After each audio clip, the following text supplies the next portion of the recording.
आज के इस वीडियो में जानेंगे अम्ल वर्षा के कारण, अम्ल वर्षा के प्रभाव और अम्ल वर्षा की रोकथाम। तो चलिए एक एक करके जानते हैं। अम्ल वर्षा, एसिड रेन। वर्षा जल में अगर अम्ल मिल जाए तो अम्ल वर्षा कहलाता है। किसी भी प्रकार के अम्ल मिल जाता है वर्षा जल में तो वो हो जाएगा अम्ल वर्षा। अम्ल वर्षा को इस तरह समझिए। अम्ल वर्षा, एसिड रेन, जब कार्बन डाइऑक्साइड, सल्फर डाइऑक्साइड और नाइट्रोजन के ऑक्साइड वर्षा जल में घुल मिल जाते हैं तो अम्ल बन जाता है।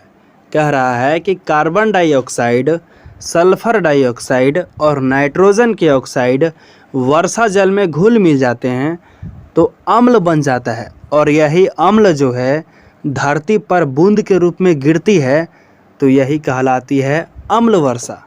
ठीक है। अम्ल वर्षा जो है फसल, भवनों और मृदा के लिए बहुत हानिकारक होती है।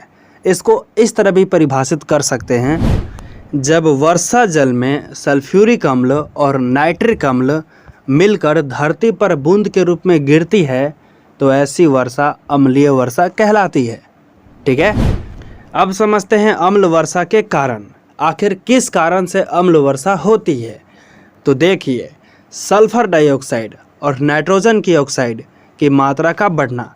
अगर सल्फर डाइऑक्साइड और नाइट्रोजन की ऑक्साइड ये दोनों की मात्रा बढ़ती रहेगी तो हमेशा अम्ल वर्षा होती रहेगी। ठीक है। कार, ट्रक, बसों से निकलने वाला धुआं जो है हवा में नाइट्रोजन की ऑक्साइड और सल्फर की ऑक्साइड छोड़ते हैं। नाइट्रोजन की ऑक्साइड, सल्फर की ऑक्साइड ये दोनों जो है वर्षा जल को अम्लीय वर्षा में बदल देते हैं। ठीक है। गैस, पेट्रोल, डीजल आदि के जलने से उत्पन्न होता है नाइट्रोजन ऑक्साइड और सल्फर डाइऑक्साइड। ये धीरे धीरे नाइट्रिक अम्ल और सल्फ्यूरिक अम्ल में बदल जाते हैं और यही होता है अम्ल वर्षा। ठीक है। और अम्ल वर्षा का जो पीएच मान होता है ना 5.6 से कम होती है। अम्ल वर्षा के प्रभाव। अम्ल वर्षा जलीय जीव, स्थलीय जीव तथा निर्जीवों को भी प्रभावित करती है। अम्ल वर्षा से फसल, भवनों, मृदा की हानि होती है। अम्ल वर्षा से इमारत, मूर्तियाँ, ब्रिज, रेल, खुले में रखा गया सारे वस्तु की हानि होती है।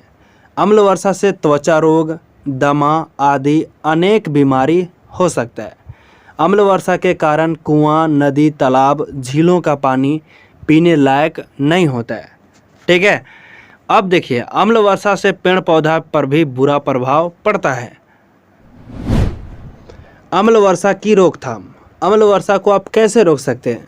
तो वायुमंडल में उत्सर्जित सल्फर डाइऑक्साइड और नाइट्रोजन के ऑक्साइड की मात्रा कम करें। कम प्रदूषण फैलाने वाले ईंधन का प्रयोग करें। सौर ऊर्जा, पवन ऊर्जा, जल विद्युत ऊर्जा, ज्वारीय ऊर्जा और बायोमास जैव ईंधन का प्रयोग करें। घरेलू उपयोग के लिए नवीकरणीय ऊर्जा का प्रयोग करें। इलेक्ट्रिक चूल्हा या स्टोव का प्रयोग करें। इलेक्ट्रिक बारबेक्यू का प्रयोग करें। मुझे आशा है कि जो कुछ भी बताया हूँ आसानी से समझ आ गई होगी। तो चलिए फिर मिलते हैं एक और नए दिन नए टॉपिक के साथ। तब तक के लिए जय हिंद, वंदे मातरम।